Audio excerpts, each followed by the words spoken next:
What's going on, everybody? Welcome back to another episode of the Sporting Cast podcast. We got my boy from the gym, Cam Burhannon, a Warren Central alum from Indianapolis back in 2014. Played at Livingston College out in North Carolina and is now a pro basketball player, kind of coming back from injury, which we'll get into. Has played in Armenia, Bulgaria, Jamaica, Mexico. Cam, appreciate you joining, man. How are you today? I'm doing great. Pleasure. Thank you for having me on the show. Hey, no, man. How's your day going? We good, man. You know, got to play basketball a little bit later tonight. Gil running at the Y. Are you not going to Nips tonight? Not tonight in the league. You know, gotta get a couple shots up. We'll see how it goes. But no, man, we good. We chilling. Ready to cook up some basketball. So, how you been? I know you're. We'll get into your career first before we talk a little bit about some NBA. But kind of coming back, I'm kind of in this journey with you at the moment, just kind of talking with you at the gym. Played a little bit professionally for the last few years. Now you're documenting your comeback. Been injured, knee injury that you're kind of overcoming right now. But talk to me about kind of what your professional career has been like and where you're at right now and what you're trying to get to. I feel like playing professional basketball, it's not what people make it seem. Mm-hmm. Unless you're in that top 1%. Because there's levels to it. Even in the NBA, there's levels to playing basketball. Like, you got guys that's in the G League. They've been there 5-10 years. And you got guys that's in the NBA, but they don't ever play. Like, so there's different levels of every level. Mm-hmm. And you just have to figure out if it's something that you're willing to put up with. Mm-hmm. And as for me, I feel like I haven't reached that top level where I want to be. But I know that in order to get back on track to reach that level, I do have to start over because I haven't played in like 2 years. Mm-hmm. It's going on year 2. So Sorry, go ahead. Go ahead. I was just going to say, so your injury, right? You had a knee injury. How did that happen? Was it during the season? Was it during off season? What happened there? Okay. So look, it's just a crazy story actually. So look, one day I was working out with Rob Blackwell, it's my trainer. We were at the barn up in Zionsville. And this day we had an elite group. Like, I was so excited to work out with these guys. Wait, let me see. Who was in my group? It was me, Tyler Wideman from Butler, Ed He's Sumner. a 219 guy. He's a 219 guy where I'm from. Oh, you from Gary? I'm from Chesterton, about like 20 minutes away. Yeah. Okay. Wyden played at Lake Central, though. He was a senior and I was a freshman. So do you know Eugene German? Yeah, he's my age. Yeah, was he in that group too? That's my boy. Oh, shit, really? He wasn't there, but that's my boy, yeah. I played against him when I was younger. Yeah, I didn't do too well against him, but I do remember him. Yeah, he's really good. That was one of my good friends when I lived in Phoenix. That's where I met him at. He lives there. Oh, shit. Okay, I didn't know that. So Tyler Wideman, Ed Sumner from Xavier.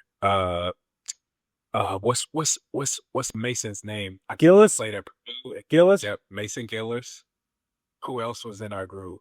I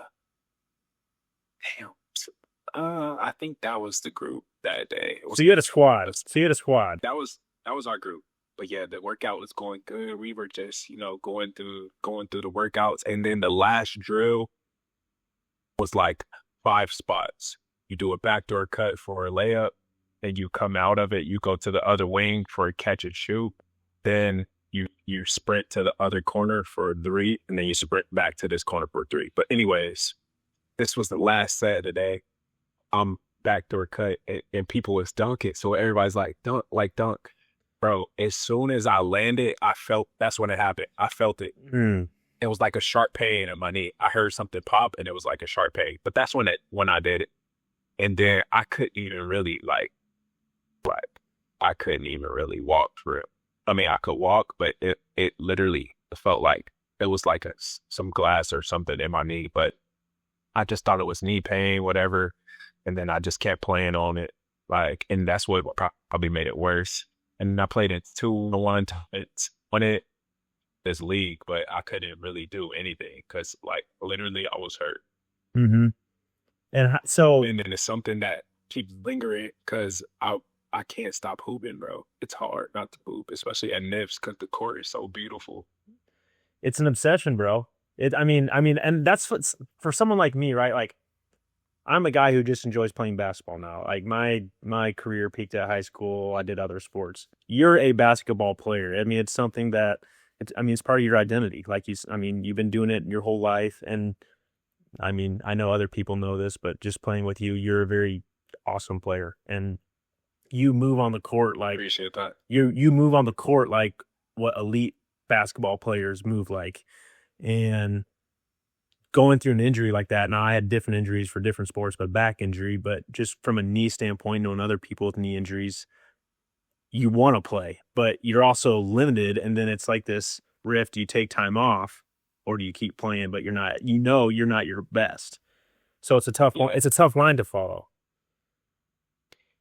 Well, it is a tough line because I still feel like even though I'm not my best, my half best is still better than a lot of people's best. Like, you know what I'm saying? Yeah, trust me. You at 50% is better than me at 100%, bro. Come on. Like, but that's where I get like it's just like the enemy tries to trick you because then you start to think like, damn, am I ever going to heal? Or like it, but at the same time, if you look at it on a bigger scale, the injury is not that bad. Mm-hmm. It's not like the three letter what I but I'm not going to say I get you. Yeah, I agree. letters. Yeah, The heroes, those type of injuries, it could be worse. mm-hmm. But at the same time, it's just like, why is my leg not healing? It's been a year almost. So it's just something that I'm dealing with, fighting through, but just got to see it through. What's the rehab process like? Like you said, like you originally didn't take time off. You're kind of trying to play through it. I know, just kind of seeing you're at the gym putting in the work now. What's that been like? How's it feel now? So, going to rehab, they give me a bunch of exercises that I have to do. But the main thing for me is like, it's just my quad. Like the quad muscle is not firing how it should be normally.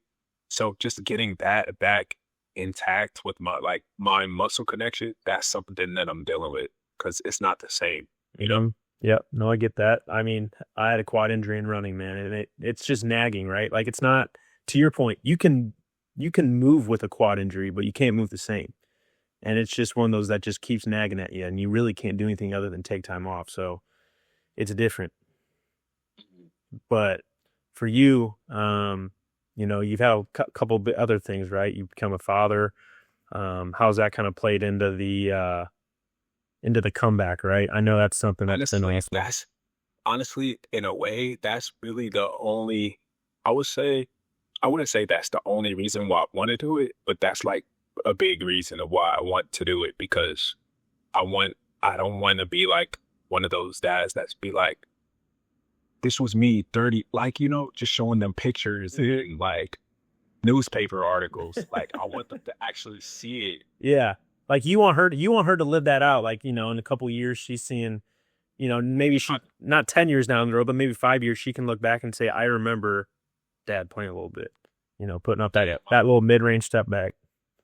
Yeah, my son and I for sure want him to see it for sure. Yeah. And I want to set an example because, I see a lot of parents, they be mad at their kids because they say their kids are lazy or this and that. But it's just like, if you're not setting an example or showing them how to do a push-up or showing them how to sprint full court, then why would they want to do it? Mm-hmm.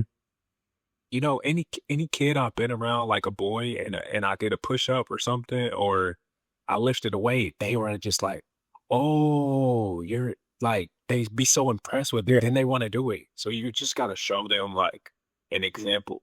No, I get that, bro. I always say, parents, father figures, just for sons are very important just for the fact that, like you said, yeah, people can tell them all the way, but they can learn like an eye-to-eye example just from the dad right there. It helps a lot. So I get that. But for you, your professional career before the injury, talk to me about that because like you said, it's not for everybody. And it's not like you were just playing in one spot, bro. You're out here moving across the world. Talk to me about that. Which country were you in first? How was that experience? Where'd you go next? Okay. So crazy story. My first deal was in Armenia. And basically, okay, so like crazy thing, I had this agent, right? And then like for months, my agent, he wasn't getting me no deals, but I was in the gym every day doing this and that, da, da, da, da. And like, I guess teams they look at where I played at and say it's not really like this or that, and my stats weren't that crazy, but it's just like for one, I would like to say I feel like a coach can really like alter or even ruin your career because, like for example, when I was in college, my coach used to do 5 out, 5 in. So I only played 20 minutes a game, which that's not a lot. That's one half in college. Half the game is not a lot for college rotations.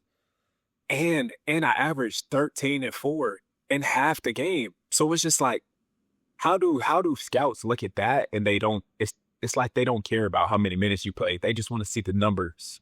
Did he average 20 or not? Yeah. But it's just like, bro, I have multiple games where I played more than 20 minutes, where I had 20, 25, 27, 30, 33. I dropped 33 where the Hornets played, CIAA, like Spectrum Center. Mm-hmm.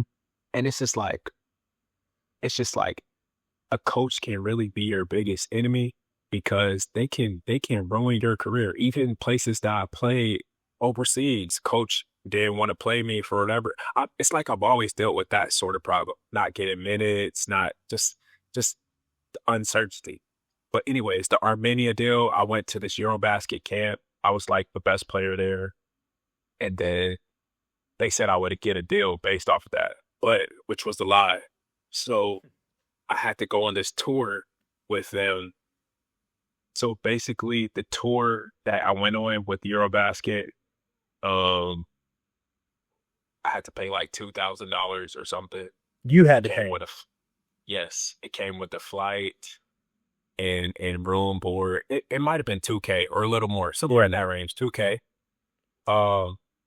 This was like 6 years ago. I'm trying to remember. So, on the tour, I think there were 7 teams, that Eurobasket team, 7 teams.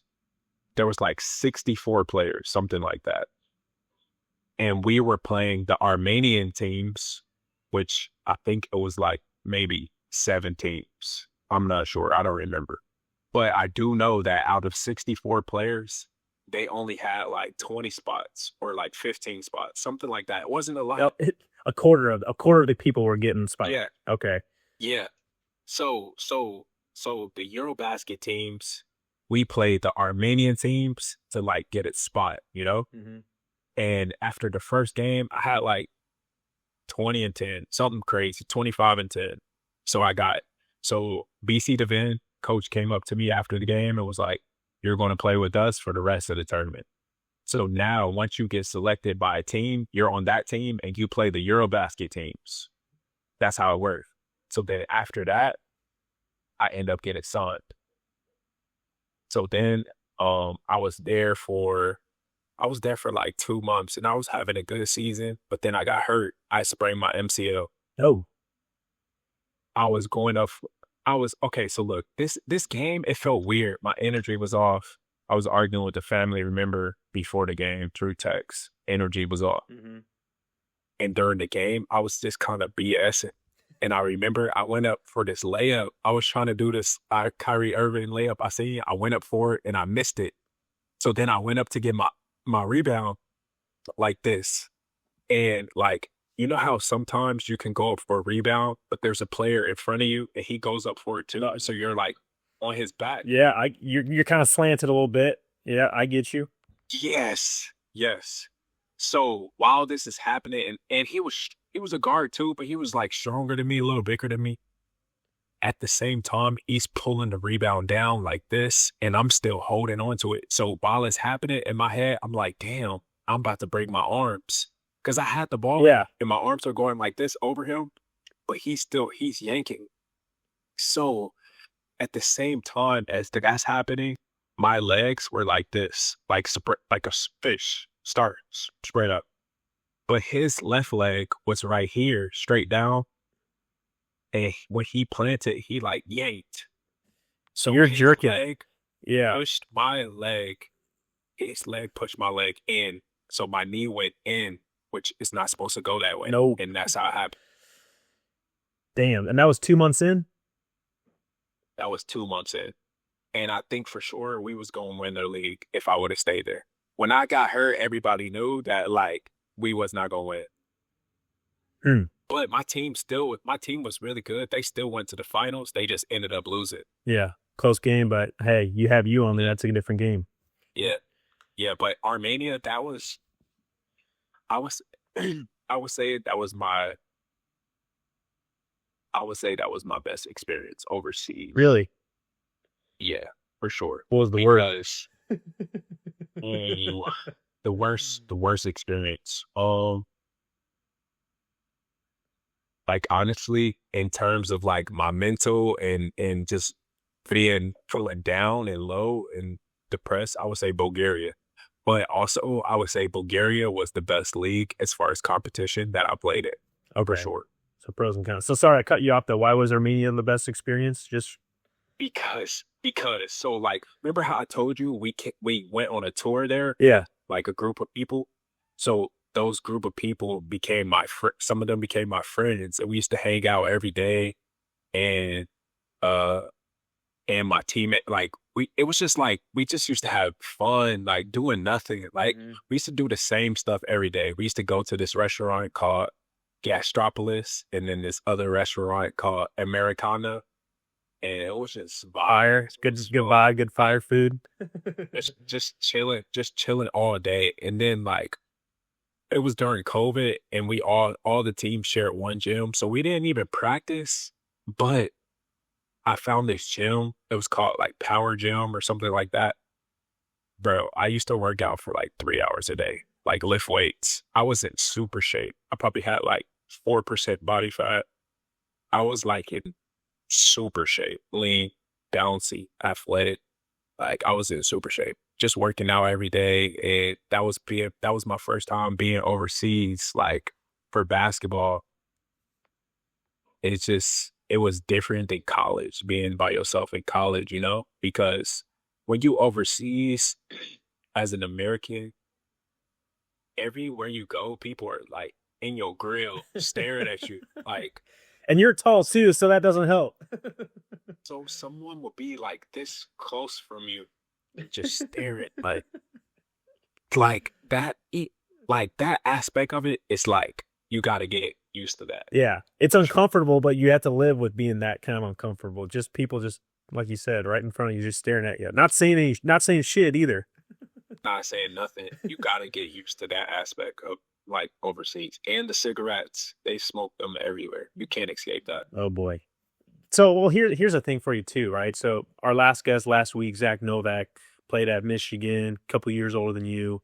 He went to the Netherlands for a year and played, and we didn't talk too much about it on the podcast, but he did it for a year, and then he was like, I'm good, it's not for me. But like you said, it's a different vibe just going to these different places because, you're moving place to place. How are you, like you kind of touched on it a little bit already, but like mentally, like, is it something that like there's a reason why there's a lot of guys that only do it for a year or two, then stop, and then, you do their next goes? Because I'll explain why it's hard in the different ways. Number one, the pay is tough. Yeah. A lot of people assume that because you're overseas, you're making all this money. But out of everywhere I play, I've never made more than, like, before my last deal where I got hurt in practice and I left, so I won't even count that. Bro, I've never made more than like $2,000 a month. Really? But did you have fun doing it?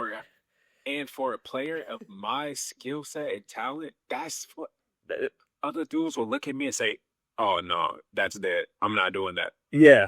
But it's just like, because honestly, me chasing basketball and going to different countries and making such a low wage, it's caused me to like lose. I got one of my cars evicted one time when I was in Bulgaria. No shit. I lost my apartment. That's why I ended up moving here. I got evicted. Phoenix, lost my apartment because I had got hurt in practice, and they didn't send me the rest of my money. They just sent me home. So like That's I messed up really too. love basketball. I Yeah. really love it to go through this stuff, and being overseas, like it's so lonely. Like when I was in Bulgaria, like that's the lowest I ever felt playing basketball in my life because it's just like, bro, I went to a team that the two older vets, they ran the team. I guess they played on the national team there against Team USA years ago. So they were like legends there Mm-hmm. and they ran everything. They didn't really like us Americans. They used to talk crazy to us, sub us out the game, yell at us, all kind of stuff. They literally ran the team.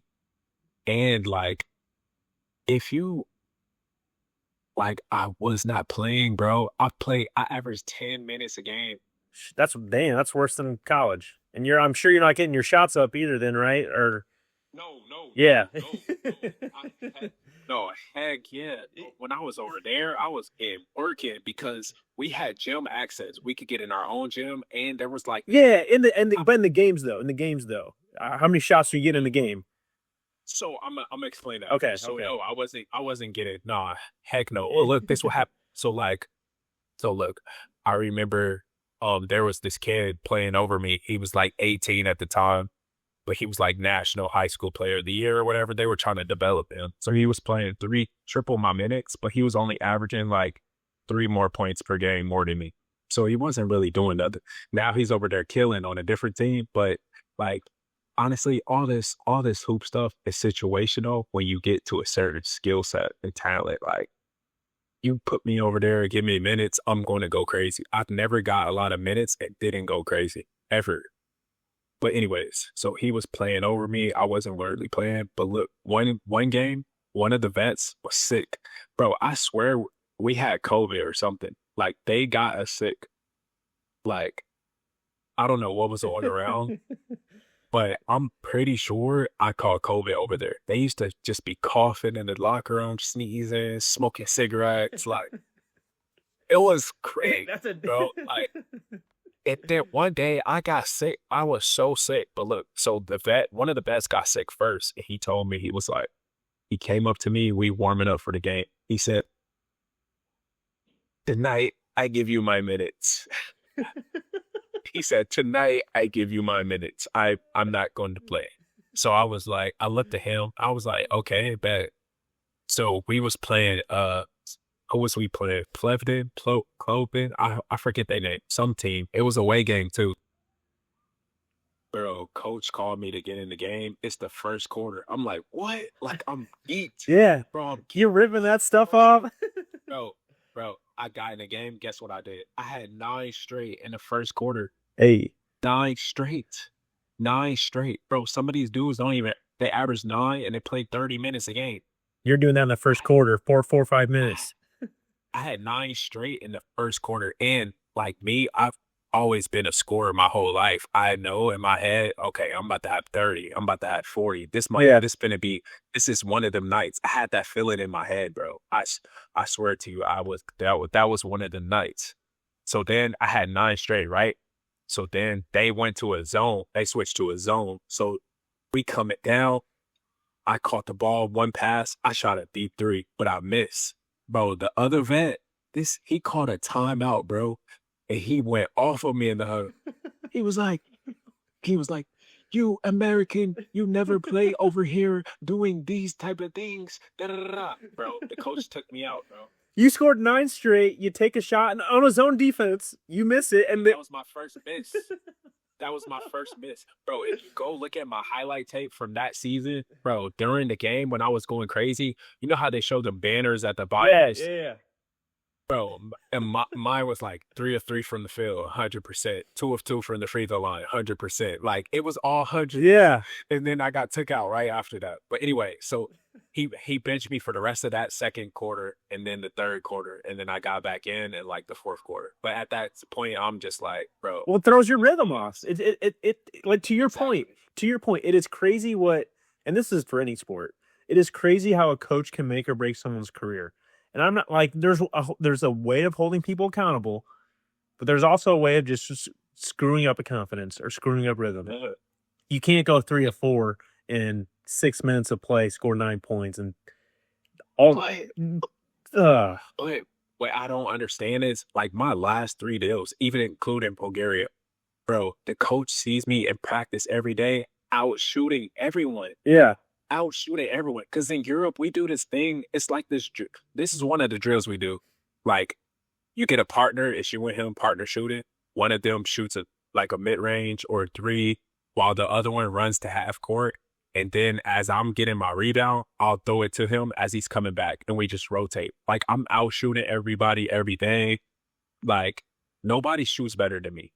I believe it. I've seen you shoot. But it's just like in the cycle and then this uncertainty of minutes, it's hard to come in the second quarter and just can't knock down the 3. But anyways, so look, that was the first game, 9 points. I finished with 9 points, 4 rebounds, 4 assists, and I played like 20 minutes. So look, the next game, the bet was still sick, right? So I started, bro, I had 14 and 5 in 20 minutes. And we almost won. And our record was so bad, we almost won. But look. So look, this what happened. I was actually supposed to shoot the game winner, but I tried to pass it when I should have just shot it. I probably messed myself up right there. I passed it to the other vet. He lost it, and then we lost the game. But I should have just shot it. Even though it was going to be a bad shot, I should have just shot it and made it because I already had 14 and 5. If you miss it, though, he would have been like, American, can't make the shot. It's a win. It's a lose-lose. I should have just shot it. But look, the next game, the other bet was still sick. But by this time, I was sick, bro. I swear to you, I had COVID. I was so sick. I never felt sicker in my life, bro. Like, it was hard to breathe. I literally had to wake up early in the morning. It was an all-day effort to get ready for this game. So you're still trying to play? Well, I wasn't going to play. Yeah. Because I felt I was weak. Yeah. I felt congested in the head. I get it. I got COVID for sure. Yeah. So then I started to think about it, and I was like, damn, if I don't play tonight, it's no telling when I'm going to play again. And we was playing real ski. No. And we was playing, I think we was playing real ski. That was the best team in the league. They had won the league that year. Okay. Or was we playing Balkan? I think we was playing real ski. Anyways, so look, I was like, I got to play because if I don't play, I'm never going to play. Bro, I started two straight games. I started. This was my second one. Bro, I had 13 and 5. Again. That's your flu game. In 20 minutes, bro. In 20 minutes. And then the next game, the vet came back and I played 5 minutes. It's unbelievable how it works sometimes, man. What's your advice for someone, and this doesn't even need to be overseas, someone who's maybe not getting the minutes that they want, right? Or who aren't coming in for those valuable rotation minutes of that 20, 25, only getting maybe 5 to 6 minutes. What's your advice to those young hoopers out there? Listen, honestly, I'm going to tell them to do something that probably ruin my chances of doing what I'm about to tell them. You have to stay professional. You can't get upset at the coach. You can't yell at him. You can't argue with him. You just got to stay ready. Me always did the stay ready part as far as still putting in work, still getting up shots, da-da-da. But I allowed my body language to ruin my opportunities because I get mad. Like, I'll cuss out the coach. Yeah. You know, why the fuck you? Like, yeah. You know what I'm saying? You can't do that. Yeah. It's hard because you care. You care, but exactly. Yeah. Can't do it. You got to stay professional at all times towards your coach and teammates. If you feel like your teammate's sad and he playing over you and you don't like that, don't be mad at him. Don't treat him differently. Don't hate on him. Don't talk bad about him to other teammates because teammates will tell when you're doing that. Just stay professional. Just encourage him and just keep putting in your work because your time will come if you let it. Yep. If you let it. Patience. So, no, that's good stuff, man. I appreciate that. Bulgaria, I say it was the loneliest because over there, out of all the places that I played, I would say there it was the most serious as far as like we watch it film. We was practicing twice a day, playing like one game a week. we had weights like 2-3 times a week. Like it was really structured. It was really we just wasn't winning. Mm-hmm. But also in Bulgaria, let me see, what was my daily schedule? Wake up, we would have like shoot around or something. But at like I think we maybe would have weights first at like 8 a.m. I don't know. And then shoot around after 10 a.m. Then we got another practice at 6 p.m. That was pretty much our daily schedule. But between all that time, you got free time. It's a lot of free time. And over there, I had like a penthouse. My crib was so nice. But by myself. So I'm going home. I'm like, it's nothing to do. Was lonely. watching TV over there? Was it like, and then especially when you're not playing and you're not like, you could fall into depression for real. Or like, I was one of the toughest times of my whole career over there for sure. Because I wasn't playing. And it's just like, bro, like all the places that I played and I wasn't playing, it's just like, it's just frustrating because like these players that do be playing, I've never been in a situation where I felt like somebody that was playing over me was better than me. Mm-hmm. Ever, never. Well, you have to have that mindset too. That's what makes you good. But obviously, if I was playing with somebody like Kyrie, yeah, if you're playing behind Kyrie, you can be real to yourself. yeah, I understand it. Even though I feel like that, I still kind of feel like it's not really that. Like, I don't be feeling like it's really much of a difference between me and nobody because the same stuff I see them do on TV, I can literally do it. Literally. Like, unless it's like some super duper athleticism, Zach LaVine, LeBron James, like that type of stuff. But as far as like the skill, post game, mid range, threes, hitting crazy shots, like I got all of that. No, I've seen it live, bro. I mean, what makes you a good player to me, right? Like, people always say like Cam Thomas, if he knew how to play defense, he'd be one of the best players in the NBA right now. For you, you can score at all facets of the game, and you have that open vision where you can make the right pass. And that's obviously just with playing with you, but your touch around the mid-range is something that we'll get into in a second. You can pull up from three. You can get to the rim whenever you want. There's a lot of guys that can't do all aspects of the scoring. And like you said, are you doing that Zach LaVine dunk? Maybe not. But you're shooting as well as a lot of these guys are. Yeah. But I want to touch on what you just said about the Cam Thomas. I think Cam Thomas' problem is that he only looks to score. He's selfish. And when he's not playing, he's like pouting. He has bad body language. He's like what I was saying about you got to be, I feel like he's a really selfish player. He don't care about nothing but scoring. Mm-hmm. And he doesn't do nothing else. He don't pass. He don't defend. Like you got to do more than score. You know what I'm saying? Yep. No, and I think that's something for these young hoopers that need to know. You can't just score. You can't just score and also be unlikable. Mm-hmm. You gotta, if you're just gonna be scoring, you gotta be likable, like a Lou Will or you know what I'm saying? No, I get you, bro. Like, people, Lou Will, Peyton Pritchard. I'm trying to think these guys, these like 6-7 guys coming off the bench that come and light it up, right? Kyle Korver. Trying to think. I mean, Ray Allen was more. I know older Ray Allen, but Ray Allen could do it all in his younger days. But but speaking of Ray Allen, like I wouldn't put him in that boat because Ray Allen had a great IQ and mind for the game. Yep, he's not in that same conversation at all. No, I mean I'm thinking of 40-year-old Ray Allen, like 40-year-old. You know what I'm saying? Like 40-year-old Ray Allen was just coming in kind of off the bench, but like. Obviously, in his first 15 years in the league, he was much more than that. But, no, man, just a little NBA talk, too, in general. Obviously, you mentioned Kyrie a little bit. Who's your favorite player? Who do you kind of emulate? Who'd you grow up watching? And who's your Mount Rushmore, too? Okay. So, honestly, my first favorite player ever was Reggie Miller and Jermaine O'Neal. First favorite players ever. They were so cold. Growing up here, there was this channel called WB4, and all their games was on WB4. I used to watch like every game, and then be watching basketball. My parents would take me to the game sometimes. That's when I started to discover like other players. So then I discovered the Allen Iversons, the Kobe Bryants, the Baron Davis, the T-Mac, the Steve Francis. Like, there was so many guys back then that was just like, I say they were stars, bro. Like, in the game now, I wouldn't say that there's as many superstars as there were back then in a way.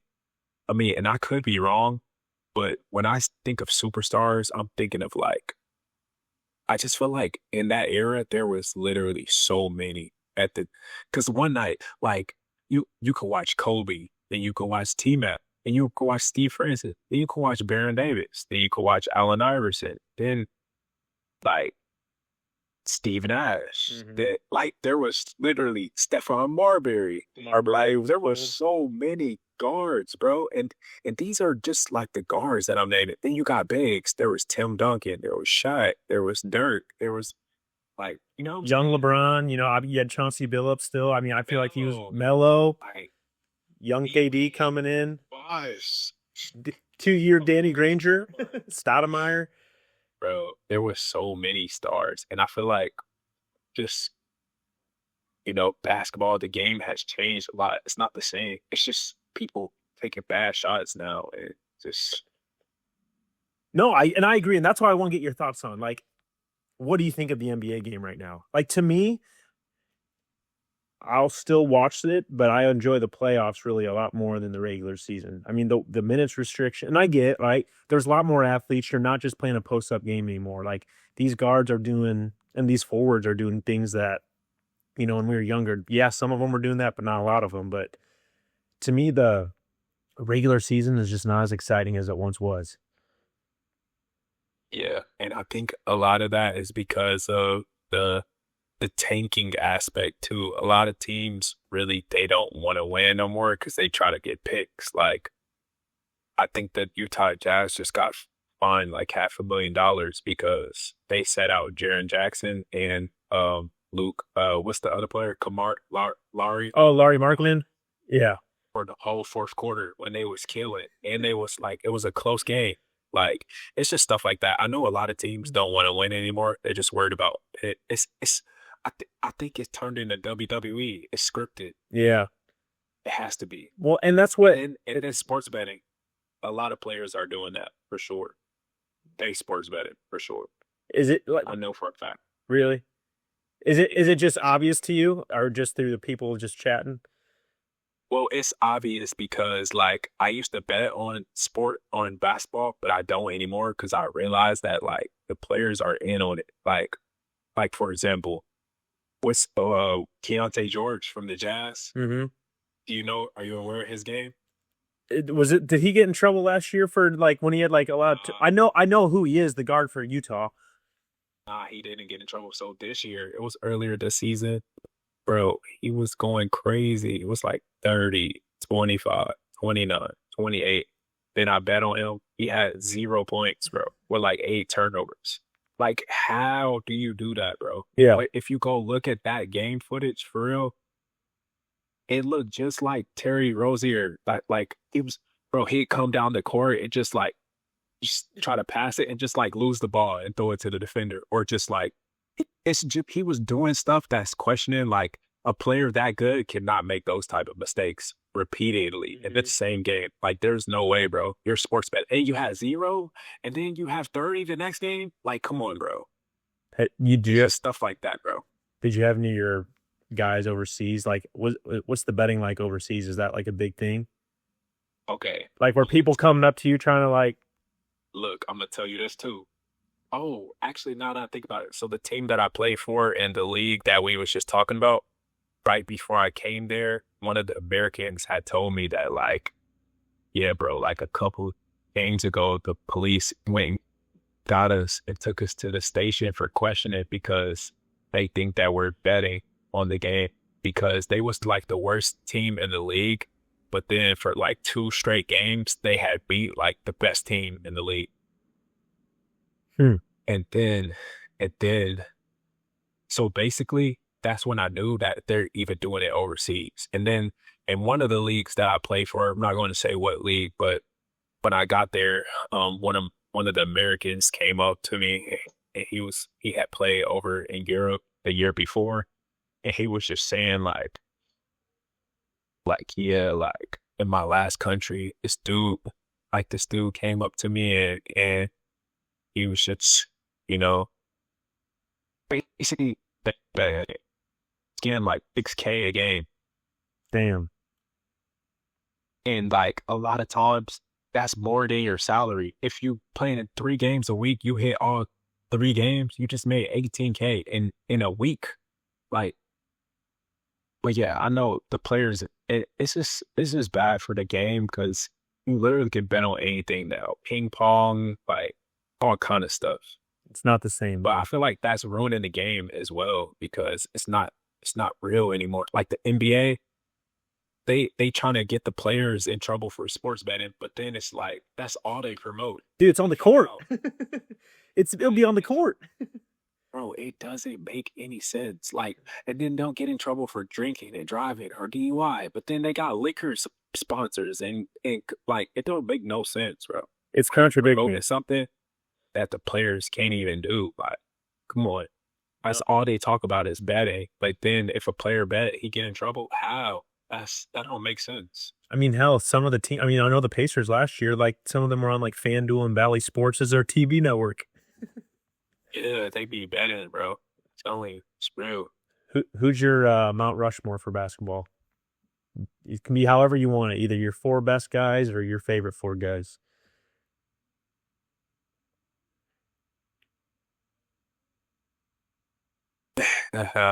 You gotta put Kobe in there. You gotta put LeBron in there.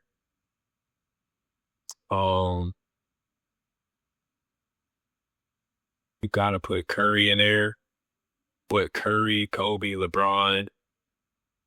Who else? I would say. So is this your like all time 4? Or is this your like favorite 4? Yeah.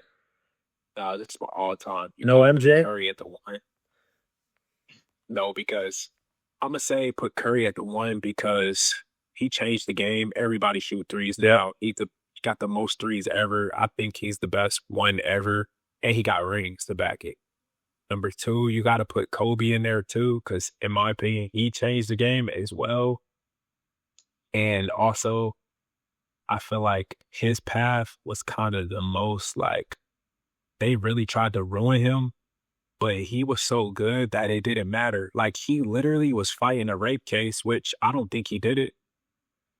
And while he's going through this and all the backlash and all the joke, he was dropping like 50 a night. Yeah. Like, bro, what?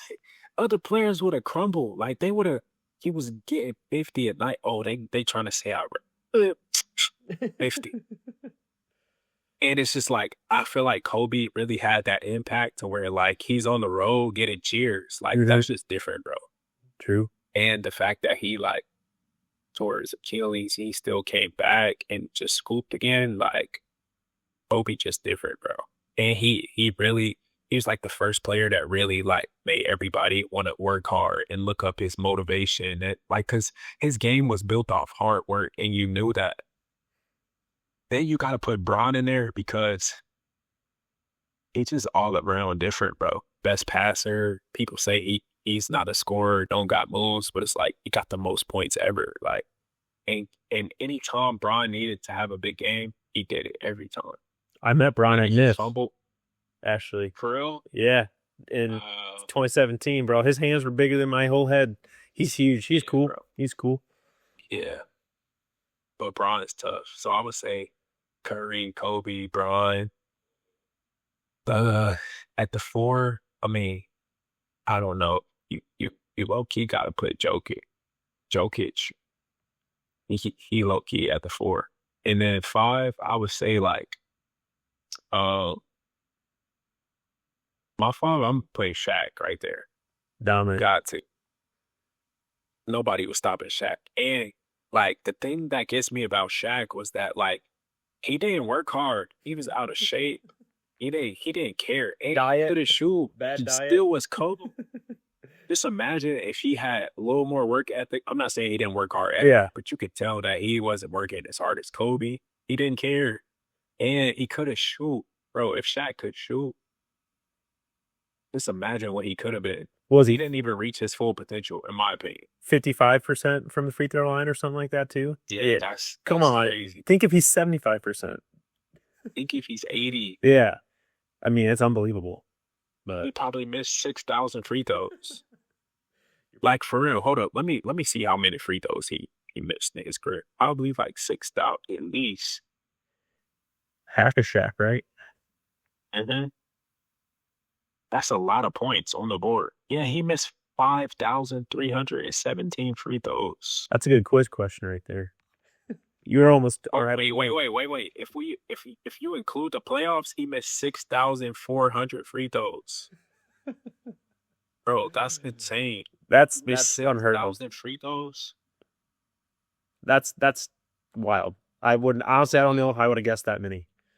Bro, I feel like if I shot 50,000 free throws, I still would have missed 6,000. 50,000? Yeah, that's 44 out of 50. That's 88%. I feel like I still would have missed 6,000. That's a lot of like. That's crazy. Last thing for you, kind of how we kind of circulate this podcast, the Sporting Cast. Who's really made an impact on your life, whether it was your basketball career, personally, or both? Like just a person in general. Yeah, or who helped, or as a player, they can be both, one of each. Who's someone that it's been positive that hey, he made me a better person, which made me a better player, or vice versa. He made me a better player, better person, or teammate, coach, friend, family, a little bit of everything. Honestly, I would say I was blessed that my parents put me around the game and they allowed me to naturally want to play, but they didn't force it on me. It kind of just happened because the things that they put me around, they always enrolled me in the league every year. Mm-hmm. I didn't have a trainer growing up, so that's one thing that kind of wish I would have had, but I was blessed to be able to become my own trainer at 8 once we got the driveway, once we got the crib. But yeah, I would say my parents, they helped me become a hooper, basically.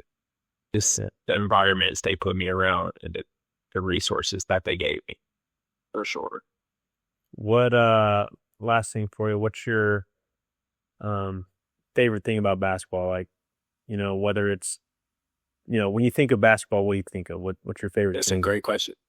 So my favorite thing about basketball, I would say, it's just the feeling that it gives me. I could be having a bad day. I could be, just it could be fire outside. But when I go to Nifs, every time I step on that court, it just makes me smile and I just get excited. That feeling when you're about to go to recess in elementary, it's just yeah. And I feel like basketball is the one sport to where bro, the amount of people you could meet just by hooping, bro, and it's also the reason why I have this belief in my head that the NBA players or this player or that player, whatever, are better than me or even better than me. Because bro, I'm going to give you a quick story before we leave. I used to live in Phoenix, right? By the way, if you haven't been, you should definitely go. It's a great place, especially in the summer. A lot of NBA players live there in the summer. Okay. Bro, one day so while I'm playing in these different countries, every time I came home, I just drove Uber because Uber is flexible. They can't fire you. If you leave for 5 months, you come back, $300 first day. You can't do that with no other job. Hell yeah. So look, one day I'm Ubering, I'm about to go to the airport. I'm at the light, about to pick up a customer. But then I'm at the light and I just felt like somebody was just looking at me. So I looked over and then I see this dude, he's looking at me. He got shades on and he's listening to music and he's just looking at me. So then I look back and I'm just that's Jamal Murray. So then I looked at that. So then I looked again and I rolled out my window and I was like, let's get some work in. Let's get some work in. And he was like, yeah, bro, yeah. And then I looked back and I was like, this nigga lying. They started laughing. Then we both started laughing. And then the light turned green and he just pulled off. He was out of there. He was in a black Maserati. He just pulled off. So my boy, He used to be in the NBA for a little bit. Riley Hawkins moved to Arizona. He playing Tokyo right now.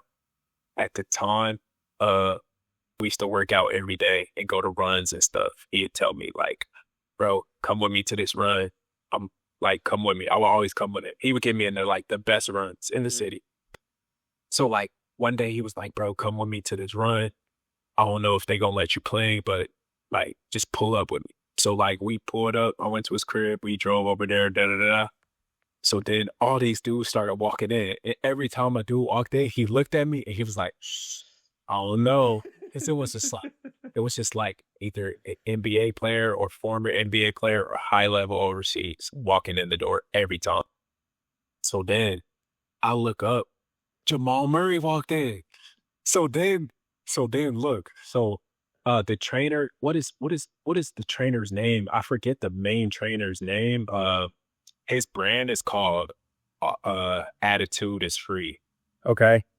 Attitude is Free. Let me see if I can find the main trainer. I don't even know if I don't know, but it's this trainer in Arizona. He has a lot of NBA clients. I forget his name. Well, he has an assistant. His assistant's name is Hank. So I know Hank more than the actual top trainer. Yeah. Because I've worked with Hank before. I worked out with him or whatever.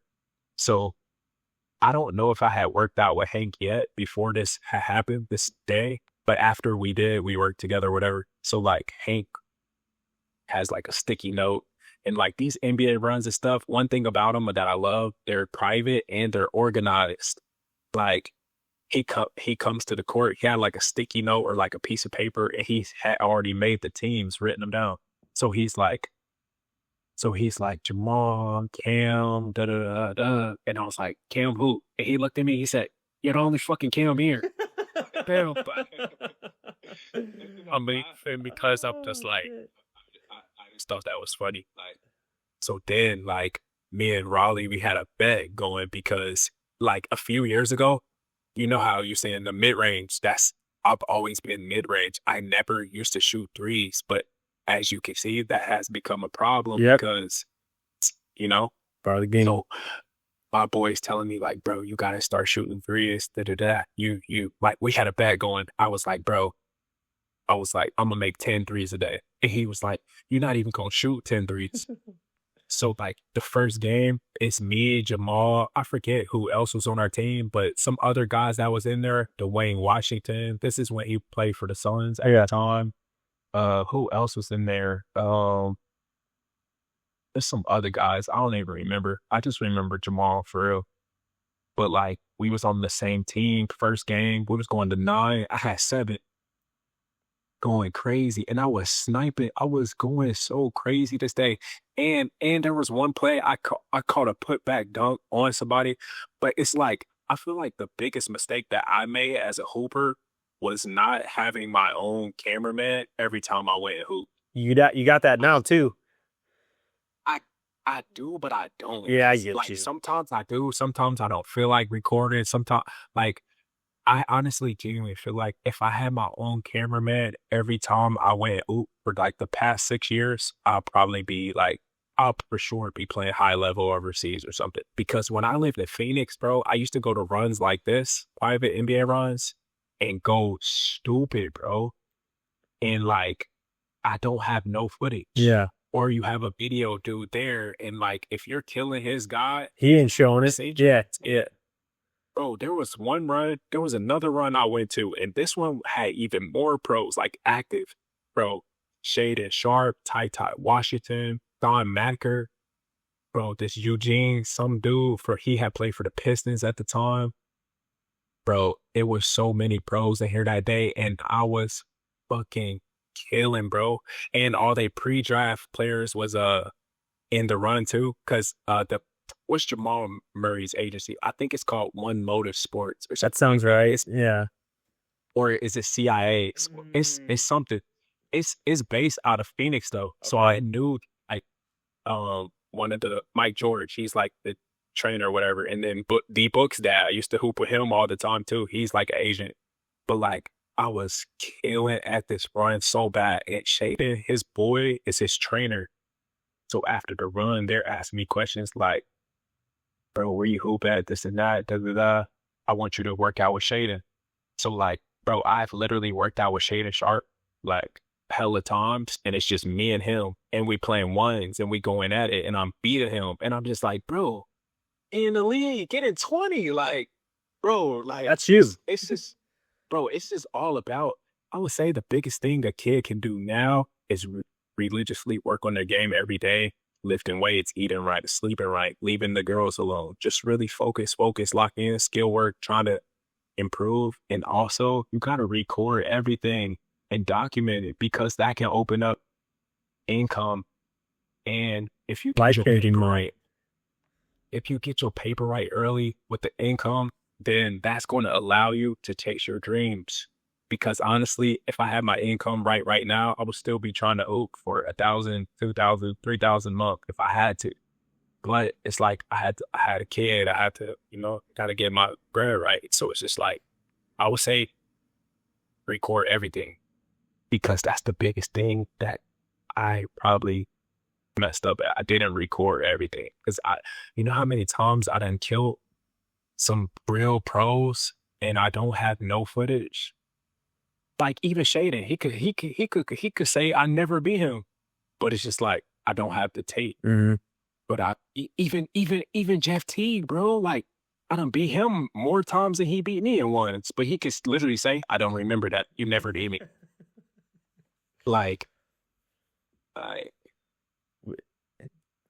So the advice is like you gotta get someone to either record yourself, or you gotta get someone to help you out. Every time you go hoop, record it. There's people I see on Instagram, they do that with their LA Fitness. Yeah. Every time and they're nothing. They not even like, it's a girl I see that do that. She be killing them boys. But it's just like, come on, like I would say you gotta record everything that you do and just keep trying to get better and document and try to that's the key nowadays. You see how big social media is gotten. Literally in the past week, I just started, making clips and stuff like that. 100K views in a week. And it's just like, at this rate, you keep going. Like I'm telling you, you gotta lock in. This content is everything, bro. That's good, bro. It's everything. Cam, appreciate you coming on, telling your story. We'll get some workouts in here soon together. We'll get you back on here at some point. Get healthy, keep that shot going. Appreciate you coming on, talk some hoops too, and we'll kick it up here soon at the gym. For sure, bro. Thanks for having me. Appreciate you.